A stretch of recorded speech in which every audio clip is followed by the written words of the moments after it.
One of the stories right now is that John McCain challenged Barack Obama to 10 town hall debates, and Obama said, well, we could do one town hall, and let's do a Lincoln-Douglas debate too. Now, McCain is trying to up the ante in response by saying he's reserving 1 day a week for a joint appearance with Obama.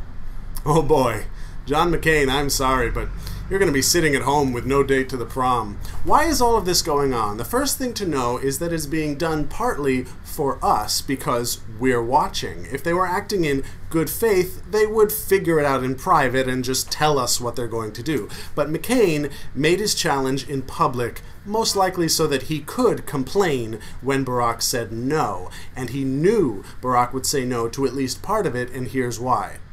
10 town halls, in addition to the normal debates, is an enormous number of joint appearances.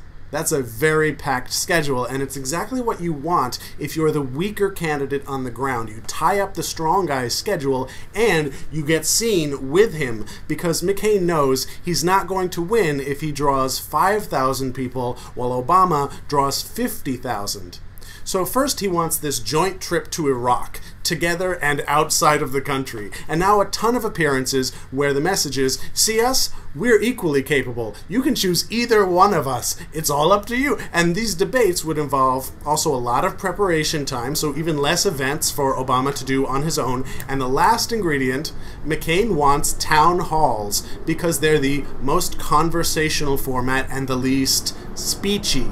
Speeches are, of course, Obama's strength, so he's undercutting that as well. All right. Of course, Obama will say no to this recipe of his own diminishment. But Obama's counteroffer is equally funny because it's so predictable in the other direction. He wants just one of those town halls, and he wants a Lincoln-Douglas, which is a kind of debate where two sides make very long speeches. So this whole thing is just each candidate trying to set the stage where they have the best shot. There's really nothing wrong with either of them doing that. Neither one is a better person for the position that he's taking. They're just campaigning. What would you like to see in terms of the debates? Me, I'm not really thrilled about town halls myself, because the whole sort of average citizen comes to ask a question, that thing will bring you people who aren't as skilled at pinning the candidate down and wrenching an answer out of them. Often they just sort of politely read what's on the card and then they sit down and wait. Doesn't always happen, but it certainly happens more than when you're talking to a reporter. So politicians really like that, and they can get away with more BS. Now, on the other hand, the other thing that we have are these debates where the reporters are the ones who ask the questions. Now, is that ideal? No, that's not ideal either. In fact, Ezra Klein at the American Prospect got it right on the nail when he said that most political reporters don't cover policy, they cover campaigns. So they don't ask about policies, they just ask about the campaigns. And that is not the information we need. So, the debates that I would love to see one day are like this. You set up, say, half a dozen events, each focusing on a different topic, and the candidates agree on a panel of experts for each debate. So you get business and economics one day, so you have these CEOs and these, economics professors on the expert panel, and then on the next time you do foreign policy or the environment or ethics and religion, and so on.